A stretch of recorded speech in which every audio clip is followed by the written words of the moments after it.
Was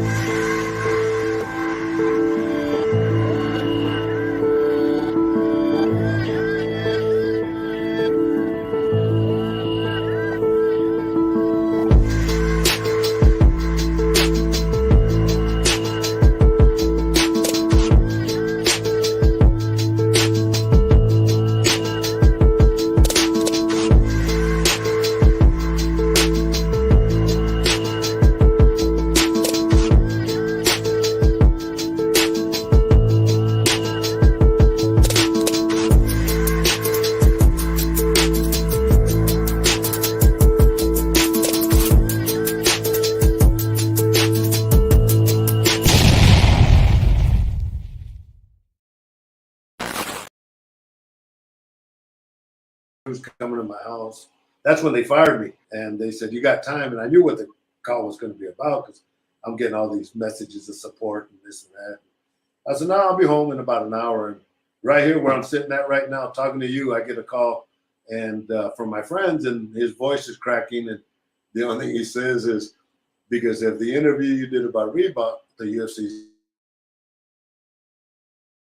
is not going to use you no more."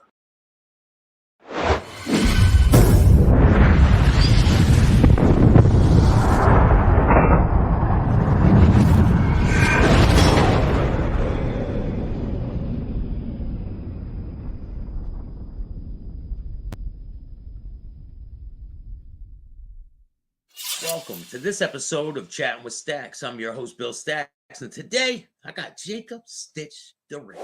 That's the point. I just did an interview Friday actually, at the Benavidez Andre fight. This guy from Vancouver, Washington. I had done a podcast with him before, and I did an interview with him at the Mandalay Bay. But he says, "I quit my job." He goes, "My wife is mad at me. I quit my job and I flew over here. And, even though, I can't afford to do it, but I have to do it." And I told him, and I'm sure you've been through this. I said, "Look, I always tell these young people, we're all scared. That line that in front of us, we're all scared to cross it. But if you don't cross it, you'll never get there, And I always say is follow your dreams because they do come true, And like I say, when I moved to Vegas 28 years ago, I had a school of kickboxing in Fairfield, California. Plus, I worked for R.J. Reynolds Tobacco Company.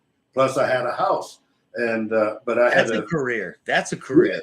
Yeah, RJ, yeah, you could have retired on that, right? Yeah, exactly. I did 23 years with R.J. Reynolds, and but I wanted to be a cutman, and I put in for a job transfer to move to Las Vegas, and I'm waiting, and R.J. Reynolds is starting to downsize, and they called me and said, "Look, there's an opening in Las Vegas, but you got to be there in a week."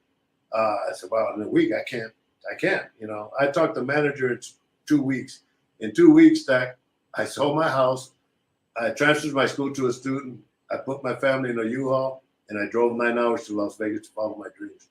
And then I took a $25,000 a year cut and pay, right? So was I crazy? Yeah, crazy as hell. My family supported me, though, and now, mama doesn't work, We're doing good, but they believed in my dream and they came with me, and so follow your dreams, man. They do come true, and like I say, if you do it for the money, don't be stupid. But if you do it for the money, you do it for the wrong reasons. What was it like to get that call saying you want to come work for UFC? It was at its infancy at that point, right? I knew Dana way before the UFC. I knew Dana. We were in the gyms together. Dana would. They said he was in boxing and all that stuff, but he was doing pads for the executives, for the wives of the executives. Shit, he was making more money than us. But he was friends with Lorenzo and Frank Fertitta. And I was doing a K1 at the Bellagio with Scott Coker. I think Big Bob Sapp was fighting Chemo. And shout out to Bob Sapp, great guy. Yeah. Bob. Dana was in the audience, and after the fight, he goes, "Hey man, give me your card." And next day he calls and said, "Look, man, we bought the UFC. Would you be interested in being one of the cutmen?" And at that time, when the original Art Davies sold the UFC, Leon Tabbs was the original cutman and the only cutman for UFC #1. He's the only one that came with the program. So it was just Leon Tabbs. But Dana was smart enough to say, "You know what?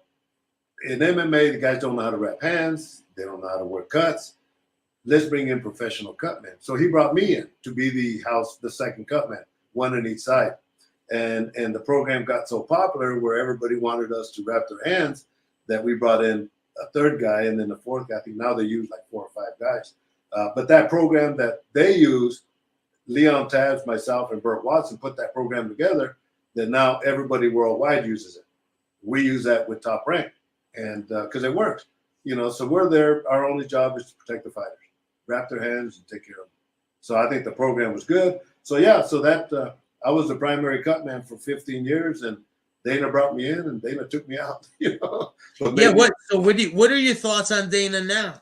No, I said, man, Dana, I left that ship a long time ago, bro. I want to thank him for letting me go because it's the best thing ever happened to me. And it brought out characters. My job is I guess growing up as a farm worker. My parents fought for the rights of farm workers with Cesar Chavez. Cesar Chavez was the United Farm Worker, the guy that headed that, and so they fought for the rights of the people. And when they would get sponsors, I would get sponsors for myself. See, I had that experience because I worked for RJ Reynolds Tobacco Company. So I would hit up sponsors. You used your experience with RJ Reynolds. Yes. With the sponsorship. And I still do. Till now, because it's sales and marketing, it's what I do. I sell, right? Yeah. But I use that. So when they would get me, let's say Bad Boy would sponsor me, well, I would negotiate for Leon and Don House, the other cutmen, and they wouldn't get paid what I would get paid, but they would get paid something. And if you had 3 or 4 sponsors, then, they were doing pretty good. So I always took that lead. And then when they took the sponsors away, then that became a big issue, because why would they take the sponsors away? Well, they went into Reebok. It was like a $70 million deal, whatever. It was a big deal with Reebok to go exclusive.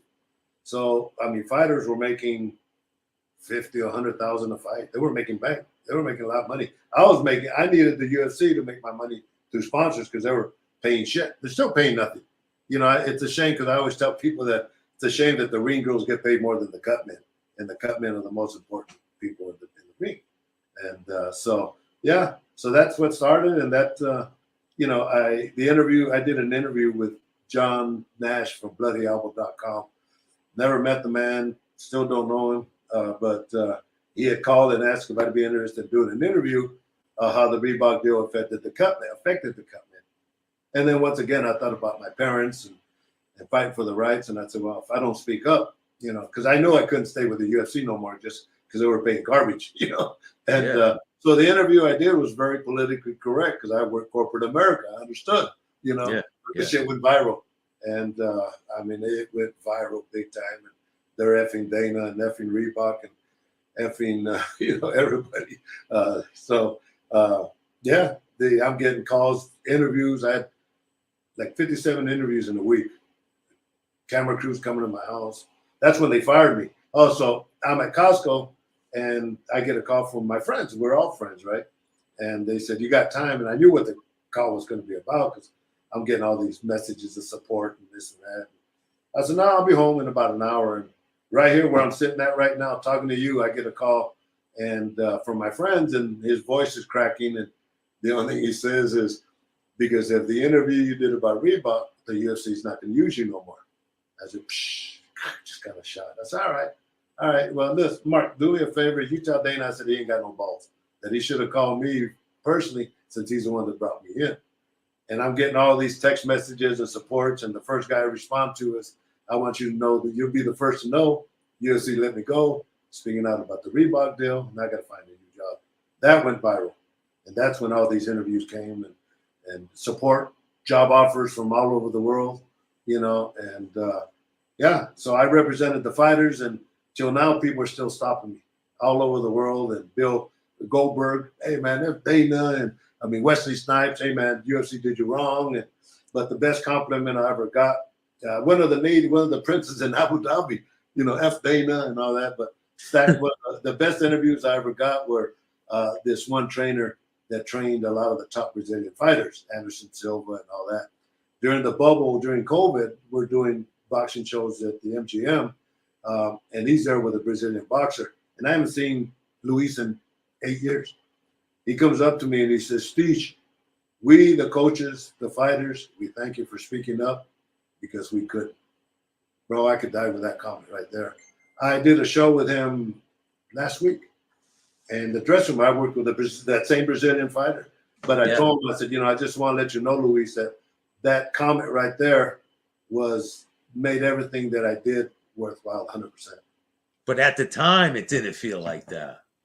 Yeah, I did. I always did. Yeah. I always did. I'm glad I did. Yeah, of course. I never had any regrets. Not one.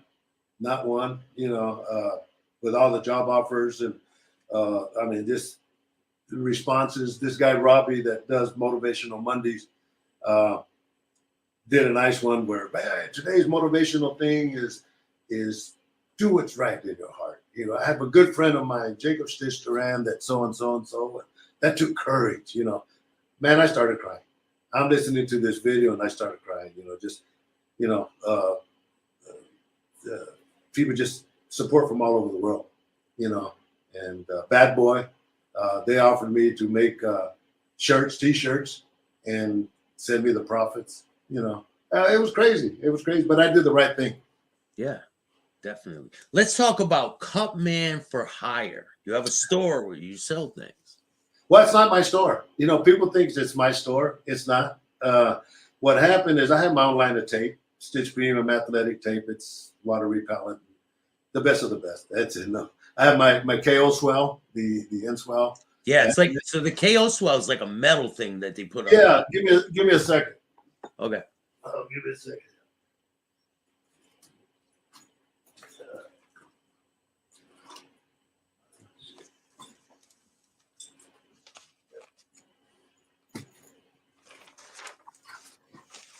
Yeah, here we go. So sorry, man. So we're talking shop. So the end swells are all flat, right? And I could never understand that. Well, I remember we were coming back from London, the UFC, and I'm sitting with Kenny Florian, and you get the water bottles, and I kind of went like this, and the bottom is always a little curved, and it fit in there like a glove. And I thought, well, you know what? That makes so much sense because the majority of the swelling is here and here. So I came home and I got some tape or clay, and I made a little prototype, and then I had one made and all that, and this is the current one now. As you can see, Stitch Premium. You try to make it as classy as possible, but this is, see how it's curved? Yeah, yeah. All right. So, and my wife called it the KO swell. So, the thing is cold direct pressure. You see guys doing this, and that's totally wrong because they're trying to move this swelling into tissue that's not damaged and gets bigger. So cold pressure. Now, do you put that in ice, right? You have it sit in ice. And even though, because it's all iron, it's cold even now. But you put it in ice, it's real cold. It's the same theory of how many times you get a cut and then you put pressure on the